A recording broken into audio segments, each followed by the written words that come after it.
ذکر کب سے ہے؟ ہے نا، سیدائے کائنات کا جو ذکر ہے یہ آج کل کا ذکر نہیں ہے، یہ آج کل کا ذکر نہیں ہے، بلکہ اہل بیت کے ذکر کے لیے سب سے پہلی بات مقدر ہونا پڑتا ہے، اس لیے بڑا خاص ذکر ہے، یہ بڑا خاص ذکر ہے۔ اللہ تعالیٰ جس کو چن لیتا ہے اہل بیت کے ذکر میں اسے لگا دیتا ہے، اسے لگا دیتا ہے، یہ بہت بڑی مقدر کی بات ہے۔ تو اب ذرا دیکھو کہ یہ ذکر کب سے ہے۔ قرآن مجید میں اللہ نے فرمایا کہ ہم نے آدم کو کچھ نام سکھلائے، ہے نا، چونکہ اب وقت نہیں ہے ہر آیت کی تفسیر بتانے کے لیے، ہے نا، ہم نے آدم کو سکھلایا، ان کو نام بتلائے، ان کو سکھلائے۔ تو آخر آدم کو بتلایا کیا گیا، نام کیا بتلائے گئے حضرت آدم کو؟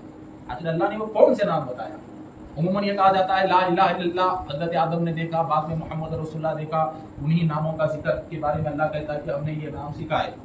یاد رکھو میرے دوستو کہ حضور سیدی محدث دکن عبداللہ شاہ صاحب رحمۃ اللہ علیہ کی ایک روایت مجھے یاد آ گئی کہ حضرت محدث دکن لکھتے ہیں کہ حضرت آدم علیہ السلام کو حضرت جبریل جنت میں لے گئے، حضرت جبریل محدث دکن لکھتے ہیں کہ جبریل لے کے گئے، لے کے جانے کے بعد حضرت جبریل کو جنت کا ہر گوشے کا دورہ جبریل نے حضرت آدم کا کروایا، ہر چیز کا دیکھیے یہ ایسا ہے، یہ ایسا ہے، یہ ایسا ہے، یہ ایسا ہے۔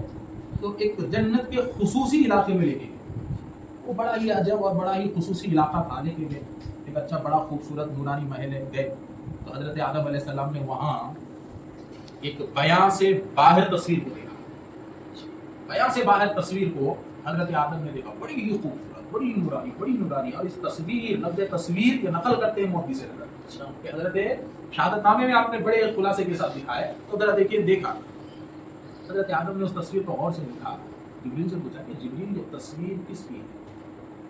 حضرت جبریل تعارف دے رہے ہیں کہ آدم سے فردا، یہ جو تصویر ہے نا یہ شہزادی رسول بی بی فاطمہ سلام اللہ علیہ ہیں، یہ رسول اکرم صلی اللہ علیہ وسلم کی شہزادی ہیں، آخری نبی کی یہ بیٹی ہیں، آخری نبی کی یہ بیٹی ہیں، اور سر پہ جو نورانی تاج دیکھ رہے ہیں نا وہ تاج سے مراد ان کے بابا رسول اللہ ہے، تاج سے مراد ان کے بابا رسول اللہ ہیں، اور گلے میں جو لاجواب ہار چمکتا ہوا دیکھ رہے ہو وہ ہار سے مراد ان کے شوہر علی ہیں، اور کانوں میں جو جھمکے نورانی دیکھ رہے ہو اس میں سے ایک جھمکا حسن ہے، دوسرا جھمکا حسین ہے،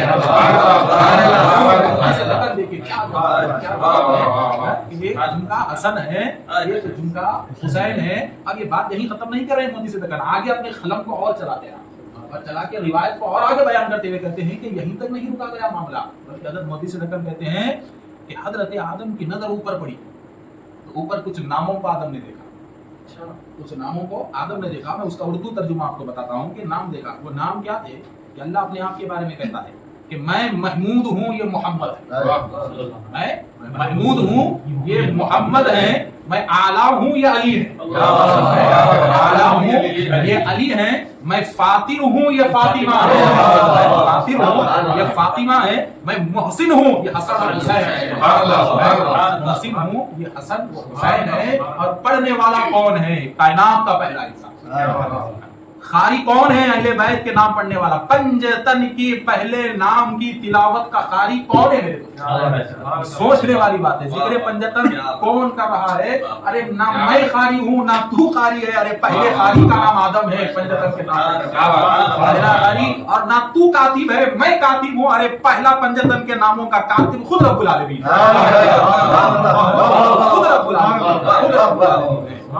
آج کسی کے گھر میں نادی علی، آج کسی کے گھر میں نادی علی، کسی کے گھر کی دیواروں پر پنجتن کے نام ہے، وہی تو جنت کا نقشہ دیواروں پہ کھینچے جا رہا ہے، وہی تو جنت کا نقشہ دیواروں پہ کھینچے جا رہا ہے کہ رب نے وہاں حسن لکھا، حسین لکھا، اور عدالت فطرت میں ڈال دیا کہ اگر محب اہل بیت ہے تو جنت کی نقل کر اور گھر کے دیواروں پہ لکھ دے حسن حسین فاطمہ علی، تو یہ نقل جنت کی ہے، گھروں پہ پنجتن کے نام لکھے جا رہے ہیں۔ تو حضرات محترم، تو اب ذرا دیکھیے کہ بات یہی نہیں رکی، آگے ٹائم ہوتے جا رہا، بات یہی نہیں رکی، بلکہ حضرت جبریل نے کہا حضرت آدم سے کہ حضرت ان ناموں کو اچھا یاد کیجئے، ایک دن ضرورت پڑے گی، ایک دن ضرورت پڑے گی۔ اور یہ بات بیان کرنے والا دکن کا محدث ہے، دکن کا محدث ہے، یہ بات بیان کرنے والا کوئی غیرہ نہیں ہے، جو فقہ حنفی پہ ایک مستند حدیث کا مجمع جنہوں نے ہم کو عطا کیا سید عبداللہ شاہ رحمۃ اللہ علیہ، ایسے محدث آگے لکھتے ہیں، آپ بیان کرتے ہیں کہ جبریل نے کہا آدم سے کہ حضرت یاد کر لو کام آئیں گے، حفظ کر لو ایک نہ ایک دن یہ کام آنے والے ہیں. تو گویا کہ کائنات کے پہلے وجود کو بتایا گیا کہ یہ نام بیکار نہیں ہے، کام آنے والے پہلے وجود ہی کو بتایا گیا کہ ذات کو چھوڑو نام کام آنے والا ہے. پہلے وجود کو دنیا ذات کو دیکھ رہی ہے، وہاں نام بتا کے کہا جاتا ہے کہ نام کام آنے والا ہے، کام آنے والا. کیسے کام آیا یہ بھی موتی سے تک بتاتے ہیں کیسے کام آیا نام. تو حضرات محترم ذرا دیکھیے حضرت آدم سے خطا ہوئی اور وہ خطا ایک بہانہ تھا اس لیے کہ باپ جب بیٹے کو ہاسٹل کو بھیجنا چاہتا ہے تو کچھ نہ کچھ بہانہ ڈالتا ہے، چل نکل کرتے. تو وہ بھی ایک بہانہ تھا، نور مصطفیٰ کو زمین پہ اتارنا تھا. تو الغرض دیکھیے اس بات پہ جانا نہیں. حضرت آدم آگے گیہوں کا دانا وہ دانا جو بھی دانا تھا کھا لیے، نیچے آ گئے.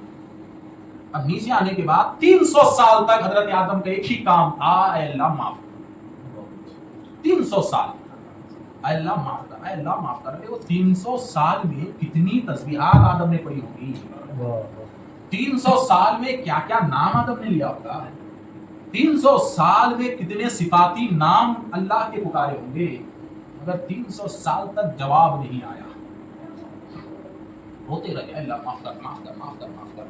آخر کار ایک دن حضرت آدم کی کیفیت بہت بگڑ گئی، بڑی بگڑ گئی. ضد ٹھان لیے کہ اب تو میں معاف کرواؤں گا. گئے سجدے میں اور سجدے میں جا کے کہا کہ یا محمود بحق محمد، یا اعلی بحق علی، یا فاطر بحق فاطمہ، یا محسن بحق حسن حسین. کہا کہ اے محمود محمد کے صدقے میں، اے اعلی علی کے صدقے میں، اے فاطر فاطمہ کے صدقے میں، اے محسن حسن حسین کے صدقے میں آدم کو معاف کر. آدم کو معاف کر. اب کیا کہے گی دنیا، کیا بات ہے، سبحان اللہ سبحان اللہ. اب دنیا کیا کہے گی، اب دنیا کیا کہے گی کہ یہ ذکر کتنا قدیم ہے معلوم ہی نہیں ہے، یہ چرچا کتنا قدیم ہے معلوم ہی نہیں ہے. دور نوح کو لے لو تو پھر ایک عجب فلسفہ ہے، معلوم ہی نہیں ہے. ارے میں کہاں کہاں بتاؤں، دور موسیٰ میں آپ کو 75 ملیں گے، دور ابراہیم میں ذکر 75 ملے گا، دور اسماعیل میں ذکر 75 ملے گا. کہاں کہاں ملے گا، کس کس مقام پہ میرے بھائی. ضرورت پڑھنے کی نہیں ہے، ضرورت کتاب کو وفاداری سے دیکھنے کی، وفاداری سے دیکھنے کی. پڑھنا الگ ہے، وفاداری میں پڑھنا الگ ہے، وفاداری میں پڑھنا الگ ہے. تو حضرات محترم تو دیکھیے جواب 300 سال تک نہیں آیا. جب کہا کہ یا محمود محمد کے صدقے میں، اے اعلیٰ علی کے صدقے میں، اے فاطر فاطمہ کے صدقے میں، اے محسن حسن و حسین کے صدقے میں. جواب آیا آدم، جواب آیا آدم اتنے بڑے نام، اتنے بڑے نام اور اتنا چھوٹا کام مانگ رہے ہو. اتنے بڑے نام اور اتنا چھوٹا کام مانگ رہے ہو. ارے تم جانتے ہو تم نے وسیلہ کیا مانگا ہے. اگر آج تم قیامت تک کے لوگوں کی مغفرت مانگتے تمہیں بخش دے. سے رقم لکھتے ہیں کہ جواب ایسا آیا کہ رب نے کہا کہ ان ناموں کے صدقے میں قیامت تک کی مغفرت چاہتے تو میں سب کو بخش دیتا، سب کو معاف کر دیتا. کہ آدم جاؤ میں نے تم کو آزاد کر دیا، میں نے تم کو آزاد کر دیا. تو البتہ کے حضرات محترم تو یہ ہے جن کا ذکر اول سے ہے، اول سے ہے.